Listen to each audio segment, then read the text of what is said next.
I'm gonna try to make this video as least editing as possible. This is gonna be very raw. I haven't really uploaded much on this channel at all in the past few months, and I've wanted to multiple times. And hey man. Today we're here to talk about the play-in because the season's over. It's been a great season, wonderful season, amazing season. I mean, there's a lot of things that happened, a lot of things that could have happened that didn't happen, and it was fun. But now we're here. It's time for the real basketball to start. And of course, there was some good basketball before this, but especially after the All-Star break, when you get to March basketball, it gets a little slower, a little less important. So, we're talking about the play-in. And the play-in, although some people have their differing opinions on it, some people are saying, oh, it doesn't matter, people don't even care about it, these teams don't matter anyway, the Warriors are in the play-in. And some people have the Warriors to make it the finals. So, hey man, this play-in matters more than you may think. I don't want to have any dead space where I'm not talking in this video because I'm planning to make this video not like literally, if I could go through this entire video without editing, that would be awesome. But that's of course the dream. Now, when it comes to playing games, we have our matchups set and it's gonna be fun. It's one game to win and you're in. If you lose, you're not completely out. You're out if you're in the 9-10 game. Basically, it's gonna be a fun time. And especially where people would argue that it's not gonna be a fun time is the East. Because the East is all year has been this thing in the East where it's like, there's only 3 contenders in the East, all the other teams are barely even. And I mean, I can't say they're wrong. All of these teams, these teams in the play-in, I don't think any of them have even the slightest chance of winning a championship. The Magic maybe have the highest chance, and if anything, that's still like not even 2%, like 1%. But regardless, it's gonna be a fun play-in anyways, because these teams are all equally mid. So the East is these 4 teams are all teams that were not good enough to be a playoff team and not bad enough to tank. And of course it's like, well, of course that's what they are. They're the play-in. But literally, the Magic are 41-41. The Hawks are 40-42. Bulls 39-43, and the Heat 37-45. All just barely below average. And the Magic, I'll give them the benefit of the doubt. Even the Hawks, injuries. And the Heat just traded their best player, their franchise, not really franchise, I guess you could say franchise player, their best player. And the Bulls are weird. The Bulls I expected to be a horrible team. And here they are, the 9 seed. And Josh Giddey's hitting game winners on LeBron. It's a crazy world we live in. But regardless, let's talk about Magic versus Hawks. Now, in one game elimination, we have Paolo and we have Franz. And you might think that's all we need. Jalen Suggs is out, which does take away a lot from our defense and the defense that they have in Dyson Daniels. But the Magic do have a nice duo over there. And although they do have a lot of injuries going on, they've had injuries all season, the Magic still have those two. And in one game, just looking at these 2 teams, Jalen Johnson, as far as I know, is still out. Trae Young's there, Reese Shea there, Dyson Daniels there, Clint Capella there. The Magic, we know them to be a great defensive team, and they have the 2 offensive juggernauts. And do the Hawks have the tools to stop either of those 2 offensive juggernauts? I don't think so. But at the same time, Trae Young is the type of guy where he could turn up in a game like this and carry your team to the win. So Trae Young's a very interesting factor, and I think when you take his unpredictability into account, he could pull out this win for the Hawks. And again, it's one game. It's like March Madness. It's really hard to predict. It's going to be fun because we're gonna see Paolo and Franz cooking, but I don't think this is gonna be a very close matchup. I mean, if Paolo and Franz aren't working, then maybe they put up a fight, but I think this one goes pretty easily to the Magic. I think goes pretty easy. One of the guy I know is a very big Magic fan, and he says jokes all the time about the Magic beating the Celtics in round one. I don't think they're that good, but I think they're better than the Hawks at the very least. Like, their defense is amazing, and and even without Jalen Suggs, their defense is still really good, and their offense is good enough to beat the Hawks. Good enough to beat the Hawks at the very least. Now we have the Bulls and the Heat, and the Bulls are a team that have shot past all my expectations for them this season. I predicted them to be the 13th seed. I had a lot of predictions at the beginning of the season, and we could talk more about those. When it comes to the Bulls, I didn't expect them to be as good. They traded away Zach LaVine, and they lost to DeRozan last offseason, so funnily enough, both of them to the same team. But regardless, they still have Vucevic, they still have Giddey now, who they got back for Caruso.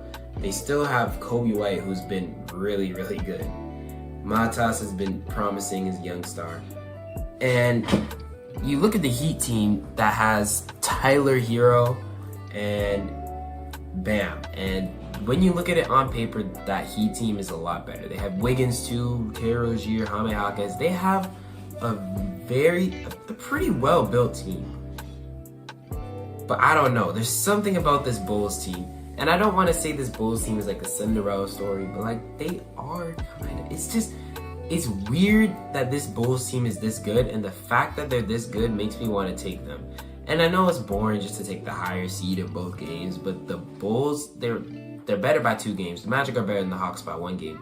So they're still pretty close matchups. And I think this is going to be a fun game. This game could definitely go to overtime with how good Tyler Hero is, how he could put the Heat team on his back. Bam hasn't really shown it all season, and I don't think that in a 1-game elimination, I'd rely on him to be the guy that brings us through. And of course, with the post and perimeter, like the defense that Bam brings, the offensive weapons on the Bulls are just so unpredictable. I don't think the Heat can guard them, but will they? I don't think so. So I'll take the Bulls. But it's definitely going to be a fun matchup regardless. Now let's get to what you guys really wanted me to talk about. The Western Conference. We have the Warriors and the Grizzlies facing off for the 7th seed, and the Kings and the Mavericks facing off for the 9th seed. And I'm now realizing I forgot to talk about the Eastern Conference. I'm going to have to edit this video. I'm coming to terms with that, but it is what it is. In the East, that would mean if the Hawks lose to the Magic and the Bulls beat the Heat, that means we have Hawks-Bulls. And again, Jalen Johnson being here is a big... Like, if Jalen Johnson was in this game, I might take the Bulls. But purely because Jalen Johnson isn't here, I think I might... Or no, if Jalen Johnson was here, I'd take the Hawks. Because Jalen Johnson isn't here, I think that's going to be part of a big part of why they don't win this. I think the Bulls are going to be a nice Cinderella story that somehow makes the playoffs. And I'm kind of excited for it because the Bulls have been a team that have been like just randomly good. And I think this is a perfect stage for them to be randomly good. Just make the AC, lose the Cavs in 5. If the Bulls made it to the playoffs and lost to Cleveland in 5, I'm not a Bulls fan, so of course I'm not as connected to the franchise, and maybe I'd want to tank if I was a Bulls fan. But regardless, that's pretty cool. Saying that Josh Giddey, Kobe White, and Matas, Buzelis, and Vucevic got you guys 1 win against the best team in the NBA, the Cleveland Cavaliers, or the best team in the East at the very least, the Cleveland Cavaliers, in the playoffs, I think that's pretty cool. I think if the Bulls can take 1 game on Cleveland, that's a great season for them. I mean, of course, some fans would want them to tank, but I think the Bulls, I'm taking the Bulls over the Hawks to make the playoffs because I just see the fight in them, especially with the way they've been playing recently. Maybe they disappoint me and maybe they lose the first game and maybe they don't even have any chance of making it at all. I'll say Magic 7 seed, Bulls 8 seed. And if I'm wrong, I'm wrong. But this is minimal. Like, this is March Madness guessing. I'm just talking, trying to see what I can get right, what I can get wrong. When it comes to real playoff predictions, that's when I actually have to put my mind into it, because those are full 7-game series. Anything can happen in one game, but a 7-game series, it's a lot harder to get an upset. We'll see. So we'll see what happens for those. I'm definitely gonna have a lot to talk about, because it's gonna be a fun time. But now to the Western Conference.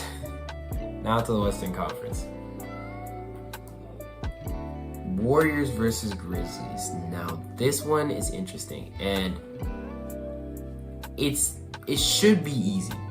And the reason why I say it should be easy is because the Grizzlies fired their head coach.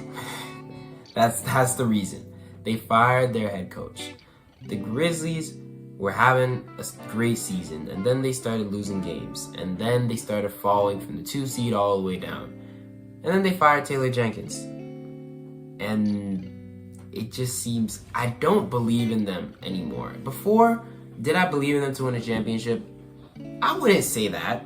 I would say I believed in them to make a playoff run if they were good enough. Like, they were a top 10 in offense and defense. I could see them winning a playoff series. But now, without Taylor Jenkins, and just firing your coach right before the playoffs, there's 2 teams that have done this season, in the same season. By the way, this is sidetracking, but the fact that the 3 seed and the 8 seed are 2 games apart is hilarious to me. Anyways, the Grizzlies, man, I don't know about them. I don't know how much I could believe in them, especially with Steph. I think Steph's gonna want to win that game, and no matter what series come out of this, the Thunder and the Rockets, I think these are 2 young teams that could definitely be like, this first round will be a test for whatever team they go up against. And I believe in them. I believe in both of these, especially the Thunder, of course, but like, I believe in the Rockets as well to be a good team and to make it past the first round. But some of these matchups can get a little interesting. So if I'm saying the Warriors beat the Grizzlies, that means we get Warriors versus the Rockets in the first round. And a lot of people in that series will take the Warriors, especially with how they've been playing recently. And maybe it's valid to take the Warriors, especially considering they're only 4 games behind them, really, in the standings. Even though it's a 2 seed or a 7 seed, only 4-game difference. Regardless, that's going to be a good series if it ends up happening. Even Grizzlies versus Rockets is going to be a good series. I think any team that faces the Rockets is going to be a fun series to watch. So we'll see what happens. We will definitely see what happens. I mean, that's a conversation for a later date whenever the play-in's done and we actually know who's going against who in the playoffs. But for now, it's going to be fun regardless. I know. That's all I know. It's going to be a great time. But Warriors over the Grizzlies. I'm taking the Warriors over the Grizzlies. I'm not even looking at the teams. Just the fact that they fired their head coach. I don't know if they can do that. Now, the Kings versus Mavericks. Okay. First of all, Kings versus Mavericks. The Mavericks, people doubt the Mavericks a lot after the Luka trade and say, oh, it's this and that. And people forget that Anthony Davis is still a top, if not top 10, top 15 player in our league. So he's still really good at basketball, regardless of the injuries. I don't know. In one game, Clay can go off or Clay can miss every shot he took, like he did in his last game that he ever played for the Warriors. This is something else. But regardless, we don't know what to expect from anybody else. I know that AD is going to be good, and I know that Gafford and Derek Lively are going to be there. But do I trust those guys over the Kings guys? I think this is going to be an entertaining game to watch. This is going to be a great game to watch. Kings versus Mavericks is going to be a really fun game to watch. Who do I take? And seeing how Zach LaVine and DeMar have worked together over the past, like, this team doesn't have a point guard. They have Keon Ellis running the one and Malik Monk. Not exactly a point guard. So I still don't know exactly. I have to watch really this Kings game, this Kings Mavericks game. I have to watch it to see how this team is really working without a point guard. Can Zach LaVine and DeMar pull this off? And Sabonis. I can't forget about him too. And Sabonis versus AD is a matchup. I don't know if it's a really big matchup that you would be like worried about either end. I don't trust Dallas right now. I don't think this is Dallas season. And although Dallas, people have been bashing them, fire Nico, why would you trade Luka? I agree. I don't think that they're cooked necessarily. They're not great, but they're not exactly cooked. I think they just need Kyrie back. Kyrie's here. I'm taking Dallas. I'm taking Dallas pretty easily because Kyrie and AD both are better than the entire Kings, like main core. DeMar, Zach LaVine, no. Kyrie and AD, top 20, both top 20. Okay, maybe you could make a case for Kyrie, but like around the realm of that. And I don't think DeMar or Sabonis or LaVine cracks top 20. Maybe not even top 30. Maybe Sabonis top 30. But still, it's a conversation you have to have. When Kyrie and AD, you already know they're going to be up there. And those two guys are guys I know who can come up big in a one-game scenario. So, next year for the Mavericks. Maybe AD pulls it out. Maybe he does his thing. And, but I just don't think this is the year. I think the Kings, especially in DeMar in a one-game situation, I trust him. This is definitely a game I can see going to overtime, though, just like the Heat versus Bulls game. And regardless, either of these teams is facing the Grizzlies. But that's actually an interesting matchup. That's the crazy thing. Kings versus Grizzlies, I think I'd take the Grizzlies pretty easily. But Mavericks versus Grizzlies, if the Mavericks do end up winning this and they face the Grizzlies, I don't know what it is. Maybe it's the fact that AD is such a talent that you're going to have to worry about him on the Grizzlies side, and you're going to have to coach against him, and considering you just fired your coach, just the whole thing's just, I don't know how it's going to go. You have Jaren Jackson Jr. on the Memphis side to guard AD. Maybe Memphis just pulls it out and this whole play-in doesn't matter at all. But just the fact that either the Warriors or Grizzlies could be out of the playoffs completely when they're like 2 games away from the 3 seed is insane. I'd still say, and I will say, one thing I will add in, I have a feeling that the NBA wanted the Warriors to win that last game of the season. Because if they won, it would be Nuggets versus Timberwolves, which was a rematch of last year, which went to 7 games. Lakers versus Warriors, which is LeBron versus Curry again. And then Rockets versus Clippers, which nobody cares. Like, people would want to see the Lakers and Warriors matchup especially, but I mean, we still got good matchups in the West, so I can't really complain about that. Regardless, what I'm saying is, the play-in does matter to an extent. Because this Warriors team, now, instead of having a secured first-round matchup, they could be out of the playoffs. One good game from Ja Morant, one good game from AD, and they might be gone. So, yeah. But if I had to give predictions, I guess I'd say Warriors over the Grizzlies, Kings over the Mavericks, and then Grizzlies over the Kings. Because I think the Grizzlies are the Kings are the Grizzlies are a bad matchup for the Kings because the Kings would just be. What are they gonna do about Ja? Keon Ellis? Maybe. If the Kings pull that out, I wouldn't be surprised because the Grizzlies did just fire their coach. Then we get Kings versus Thunder in the first round. But I don't know. I feel like the Grizzlies are secured in the playoffs. Maybe they're not. And it would be entertaining if they're not. That's the whole point of it. So, I guess we'll see. But, that's about all. Yep. Playing. I'm going to talk about all the other playoff series soon enough. There is actually one thing I wanted to say about the play, but I guess I could say that in my next video because this video is long enough. Should I give a playoff preview in the next coming days while the play-in is going on? I might do that for the 3-6 series and the 4-5 series. We'll see. But yeah, I don't even know if I'm going to edit this video. If I do, it'll be very minimal. I want to get this out as soon as possible, meaning tomorrow. So, because tomorrow is the day when play starts. I'm recording this on Monday night at 11:18 p.m. So, thanks for watching. The play is gonna be fun. That's all I know. And for the games to watch, the ones that I'd suggest watching the most, I'd say Kings Mavericks is gonna be a pretty fun one. Any Kings game in this play-in and any Bulls game. That might just be what I say. Any Kings game, any Bulls game. Because those are the two teams that I see that are in the 9-10 spots that could sneakily surprise one of those 7-8 teams. They just have, I mean, it's funny because the guys on the Kings who are the most unpredictable were on the Bulls. Man, it's gonna watch the play-in tournament. Because although it may not be an idea that everybody loves, it's pretty fun. Who knows? Maybe it cheats Steph Curry out of his possible 5th championship. Who knows?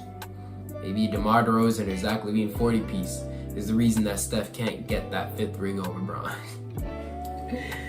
Yeah, that's all I have to say.